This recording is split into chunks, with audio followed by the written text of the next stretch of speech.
market dominant providers, and you have the competition, so the access cost goes down. And this is not the case in many developing countries. The market efficiency, there is a market efficiency there. In most of the remote communities, it is not the market is, unless they are given some incentives, there is no access facilities available.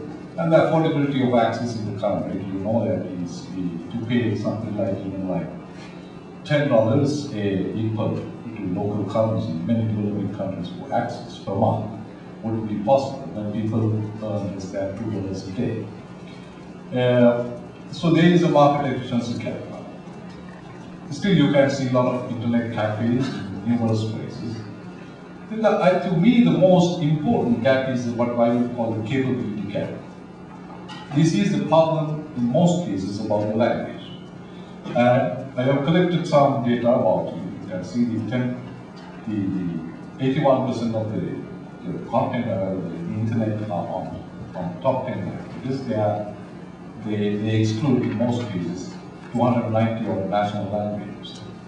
I have to be really quick. Now, that would mean that this 34% of the world population who are living in the developing countries, who do not have access because of the language barriers, are mostly those people who really need the access and who really need the knowledge. And the problem is that we all are accustomed to Roman script languages. If you go to many other scripts in Asia, even in the countries like India, they still do not have solutions for text-to-scan language in local languages.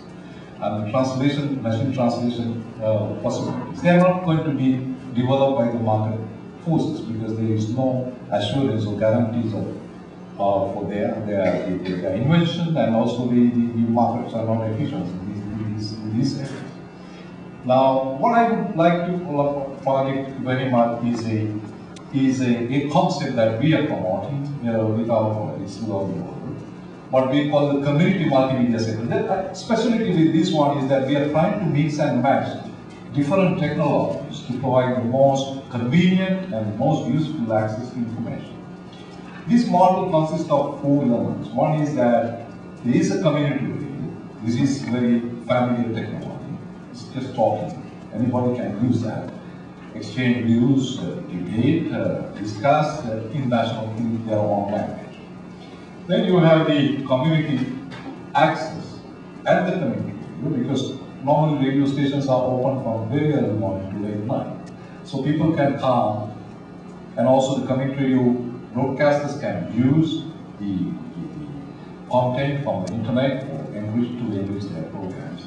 And we have a special feature called what we call the radio browser internet through community radio. The idea is that people do not have computers in their home, but they have a radio set. So you train a number of community broadcasters to browse the internet on certain subject areas and to discuss the information in the local language over the radio among themselves. So you contextualize information into knowledge in the local setting. And then, of course, the 4th element is what we call a community information site, which is built with the community. So this model has been promoted and accepted by many community radio stations worldwide. This is what we call the CMC. It's also a social space for people to gather. You have the access facilities. There are very interesting stories that because there was one such center where normally the women were not allowed to come. Because of the cultural factors, so they established a separate one for the women from a Muslim community. The women were able to come because the parents thought that it is useful to go and learn computers, but once they were there, it's not much about the internet, it's much about the social network. It was a space for them to get to.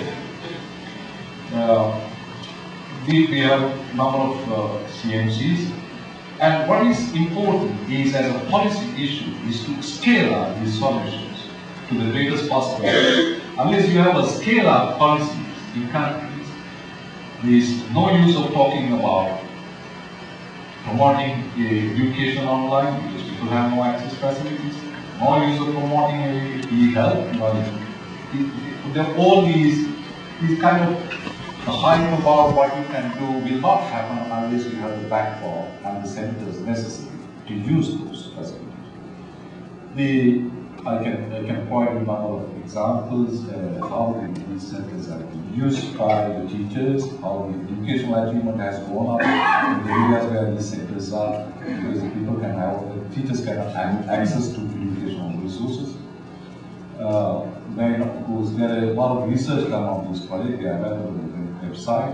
The three countries now we are looking at and working intensively are Mali, Mozambique and Senegal in relation to policy promotion and policy formulation to have it scale up as a policy in these three countries. It's an evolving model.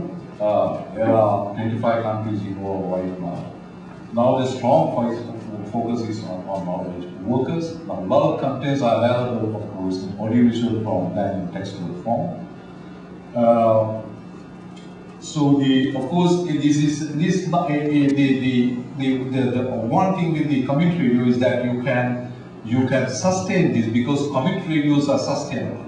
In most situations, they are sustainable and they have been sustainable. So just adding this component, what we call is a sustainable model.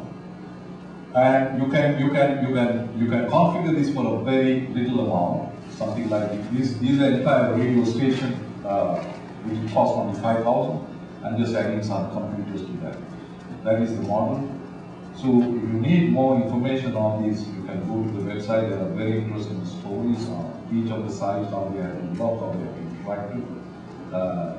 Every 2 weeks we produce a story from these 124 sites. Thank you so much for your